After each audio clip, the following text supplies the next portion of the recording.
మాజీ మంత్రి అనిల్ కుమార్ యాదవ్ కనబడడం లేదా? పలు కేసుల్లో నిందితులుగా ఉన్నటువంటి ఆయన విచారణను ఎదుర్కోవాల్సింది పోయి ఫోన్ స్విచ్ ఆఫ్ చేసి ఇప్పుడు పరారీలో ఉన్నారా అంటే అవుననే సమాధానం ఇస్తున్నారు కొంతమంది రాజకీయ విశ్లేషకులు. ఈ నేపథ్యంలోనే ఇదే అంశం మీద మనం పూర్తి స్థాయిలో విశ్లేషణ చేసుకుందాం. ప్రస్తుతం మనతో పాటున్నారు ప్రముఖ రాజకీయ విశ్లేషకులు, ప్రముఖ సీనియర్ జర్నలిస్ట్ డివిఎస్ గారు. వారితో మాట్లాడదాం. సార్ నమస్తే. సార్ నమస్తే. మాజీ మంత్రి అనిల్ కుమార్ యాదవ్ కనబడడం లేదా? పలు కేసుల్లో నిందితులుగా ఉన్నటువంటి అతను ఇప్పుడు విచారణను ఎదుర్కోలేక ఫోన్ స్విచ్ ఆఫ్ చేసి పారిపోయారా అంటే ఏం చెప్తారు? ప్రశాంతి మేడం మీద మురికి వ్యాఖ్యల కేసు ఇది నిన్న నల్లపరెడ్డి ప్రసన్న కుమార్ రెడ్డి హాజరయ్యాడు. ఆయన ఒక 3 గంటలు విచారించారు, ఒక 40 ప్రశ్నలు వేసినట్టున్నారు. ప్రసన్న కుమార్ రెడ్డి ప్రశాంతి మేడం మీద చేసినటువంటి వ్యాఖ్యలు మనం విన్నాం. అదేంటి, అసలు సభ్య సమాజం తలదించుకునేటట్లుగా హైకోర్టే అక్షంతలు వేసింది. ఒక మహిళా శాసనసభ్యురాలి పట్ల నువ్వు మరి 6 సార్లు ఎమ్మెల్యేగా గెలిచినడివి ఇలాంటి మురికి వ్యాఖ్యలా చేసేదని హైకోర్టే ఫైర్ అయింది. అదే కేసులో ఈయన కూడా ఆ మురికి వ్యాఖ్యలు చేశాడు. ఎవరు? అనిల్ కుమార్ యాదవ్. ఈయన్ని వాళ్ళు రమ్మన్నారు, రాలా. Phone switch off. ఎందుకని రాలేదు అంటే ప్రసన్న వచ్చినాడు, నువ్వెందుకు రాలేకపోయావు? భయపడ్డారా? ప్రసన్నకున్న ధైర్యం నీకెందుకు లేకుండా పోయింది? భయమా? మీరు అన్నట్టుగా పారిపోయాడా అంటే ఫోన్ కూడా స్విచ్ ఆఫ్ అంటున్నారు. ఇప్పుడు అనిల్ కుమార్ యాదవ్ ఆయన పైన ఉన్నటువంటి ఆ క్వాడ్జ్ కేసు, అంటే ఈ కేసులో పిలిపించి ఆ కేసులో అరెస్ట్ చేస్తారన్న భయమా? ఓకే. ఇక ఒకవేళ కనుక మనం వెళ్తే ఈ ఇంటికి మళ్ళీ తిరిగి వెళ్ళాం, ఇక్కడి నుంచే లిఫ్ట్ ఎత్తుతారు, జైల్లో పెడతారు అనే భయంతో రాలేదా? ఓకే. ఎందుకంటే ఆ వైట్ క్వాడ్జి ఎక్కడ నెల్లూరు జిల్లాలో అక్కడ ఉన్నటువంటి ఆ పొదలకూరు, గూడూరు, సైదాపురం మండలాల్లో నీకు నెలకి 30,000 టన్నులు తవ్వేశారు. పరదాలు గట్టి మరీ నీకు 20 మీటర్లు 25 మీటర్ల లోతును తవ్వారు. చైనాలో మంచి డిమాండ్ వచ్చింది. ఆ 5 ఏళ్లలో జగన్మోహన్ రెడ్డి సీఎంగా ఉన్నప్పుడు వైట్ క్వాడ్జికి ఆయనతో మాట్లాడుకున్నారని. ముఖ్య నేత అంటే ఎవరు? జగన్మోహన్ రెడ్డికి నెలకి మరి 40 కోట్లు ఇచ్చేటట్టుగా ఒప్పందం ఆయన మొత్తం తవ్వుకోమని ఆయన పర్మిషన్ ఇచ్చినట్టుగా మనం మీడియాలో కథనాలు చూసాం. 9 నెలల్లో ఆయనకి 180 కోట్లు ఇచ్చారట. అంటే 40 కోట్లకు డీల్ అయినా 20 కోట్లు ఏమి ఇచ్చినట్టు లెక్క. అంటే ఈ లెక్కన మరి 50-60 నెలలు వేసుకో, 50-60 నెలల్లో 2,000 కోట్లు. లేదు 20 కోట్లు లెక్క వేసుకున్నా 1000 కోట్లు. ఒక్క వైట్ క్వాడ్జ్ రూపంలో నీకు బంగారు బాత్ అన్నమాట. 1000 కోట్ల గుడ్డు పెట్టింది ఒక్క క్వాడ్జ్ బాత్. క్వాడ్జ్ బాతు నీకు 1000 కోట్ల గుడ్డు పెట్టిందంటే ఇప్పుడు మరేంటి, దాంట్లో అరెస్ట్ చేస్తారన్న భయంతో ఈయన పారిపోయాడా? 2 పిఏలు ఉంటారంట. ఎవరికి? అనిల్ కుమార్ యాదవ్. నాగరాజు అతనేమో వసూళ్ళు అంట, అక్రమ వసూళ్ళు. ఇంకొకడు రాజీవ్ రెడ్డి, అతను ఆఫ్రికా అంట. ఓకే. ఆఫ్రికా వ్యవహారాలు చూడటానికి రాజీవ్ రెడ్డి అని, లేకపోతే ఏంటి అక్కడేదో అసలు ఐవరీ కోస్ట్ అక్కడ మైనింగ్ బిజినెస్ కూడా స్టార్ట్ చేశారని. అసలు చూసావా ఆఫ్రికాకి ఆంధ్రప్రదేశ్కి లింకులు ఎలా కుదురుతున్నాయో? ఇంతకీ అనిల్ కుమార్ యాదవ్ ఆఫ్రికా పారిపోయారా, లేకపోతే ఆయన కనపడడం లేదనేటువంటి వార్తలు వస్తూ ఉన్నాయి. విచారణ ఎదుర్కోలేక భయపడి ఆయన ఫోన్ స్విచ్ ఆఫ్ చేసి పరారీలో ఉన్నారనేటువంటి వార్తలు వస్తూ ఉన్నాయి. ఏంటి ఇంతకీ అనిల్ కుమార్ యాదవ్ ఎక్కడున్నారు, ఏం చేస్తున్నారు, ఎందుకు విచారణకు హాజరు కాలేదు, ఏం జరుగుతుంది? ఎప్పుడు పారిపోయాం అన్నయ్య అనేది కాదన్న, బుల్లెట్ దిగిందా లేదా. ఓకే. ఇప్పుడు ఏంటి, ఏదో డైలాగ్ ఆయన మాట్లాడితే ఆ డైలాగులు చెప్తూ ఉండేవాడు. అప్పట్లో శాసనసభలో టీఎంసీ టీఎంసీ అనేవాడు. అట్లాంటి మంత్రిగా పనిచేసినాడు. మరి అతను కూడా 15-16 ఏళ్ల రాజకీయ జీవితం.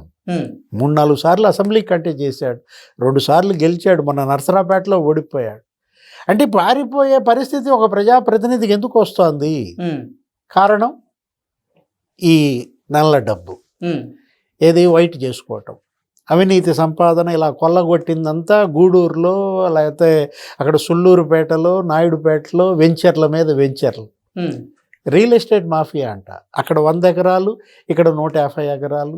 అసలు మొత్తం వీళ్ళు కట్టిన ఆ బిల్డింగులు, ఆ విల్లాలు, ఇక్కడ తుర్కీ ఆంజల్, ఎక్కడ హైదరాబాద్లో ఏదో హ్యాపీ హోమ్స్ అంట, అవి మనం ఆ మీడియాలో కథనాలు అక్కడ జరుగుతున్నటువంటి విచారణ అవన్నీ చదువుతూ ఉంటే దిగ్భ్రమ కలిగించే వాస్తవాలు అన్నమాట.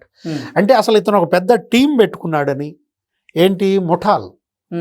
జగన్మోహన్ రెడ్డి హయాంలో నీకు జిల్లాకో ముఠా, నియోజకవర్గానికో గ్యాంగ్.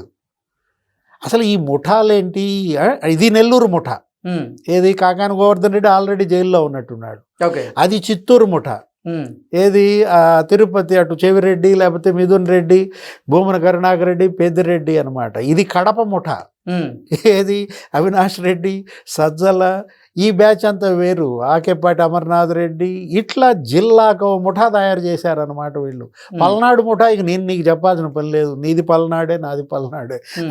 ఏంటి ఇప్పుడు ఇక్కడ పర్యవేక్షణ బెడదవోలు శ్రీకాంత్ రెడ్డి సార్, నెల్లూరు ముఠా. అదే అనిల్ కుమార్ యాదవ్. అంటే బెడదవోలు అంటే నీకు తెలియదు, జిమ్ శ్రీకాంత్ అంటే తెలుస్తుంది. నెక్స్ట్ వసూళ్ళు బెదిరింపులు దిలీప్ రెడ్డి, సాకేత్ రెడ్డి అంట. వీళ్ళకు ఒక ఆఫీస్ కూడా ఉంది. ఏది? ముఠాకు ఒక ఆఫీస్. ఆ ముఠా కార్యాలయ కార్యదర్శి ఎవరు? కార్యాలయ కార్యదర్శి అంటే మళ్ళీ నువ్వు టీడీ జనార్దన్ అంటావు. ఇప్పుడు ఈ ముఠా కార్యాలయ కార్యదర్శి ఎవరు? సాముద్దీన్.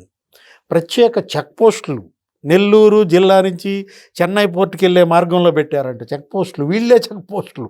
ఏది? సైదాపురం దగ్గర ఒక చెక్ పోస్ట్, గూడూరు రూరల్ దగ్గర ఒక చెక్ పోస్ట్, రాపూర్ వెళ్ళే దారిలో ఒక చెక్ పోస్ట్ అనధికారికంగా పెట్టి ఆ లారీలు టిప్పర్ల దగ్గర వసూళ్ళు చేస్తేనే అటు ఆ పోర్టుకి వెళ్ళేటట్టుగా.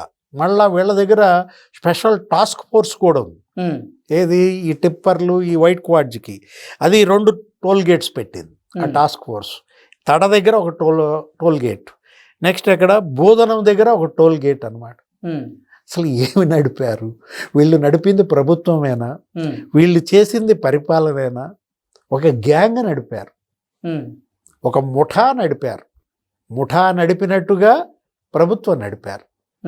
ఒక గ్యాంగ్ దోచినట్టుగా ప్రజా సంపద దోచేశారు.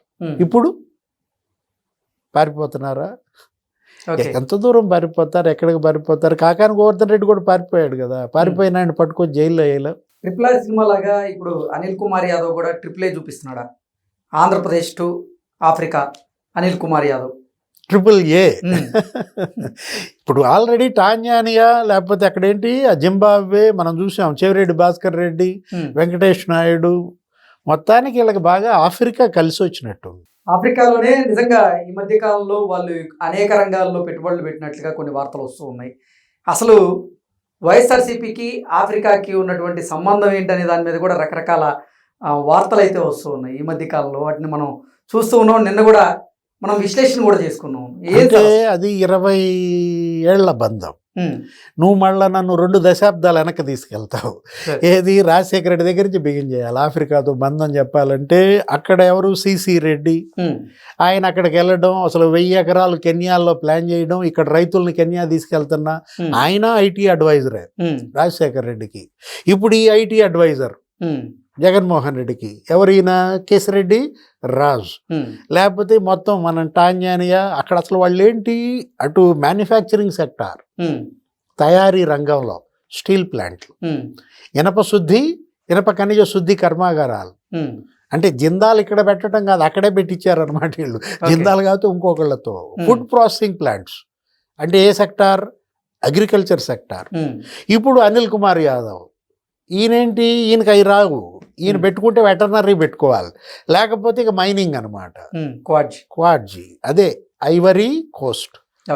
ఎక్కడ టాంజానియా, ఎక్కడ Kenya, Zimbabwe, Ivory Coast, Andhra Pradesh. Okay sir, thank you so much.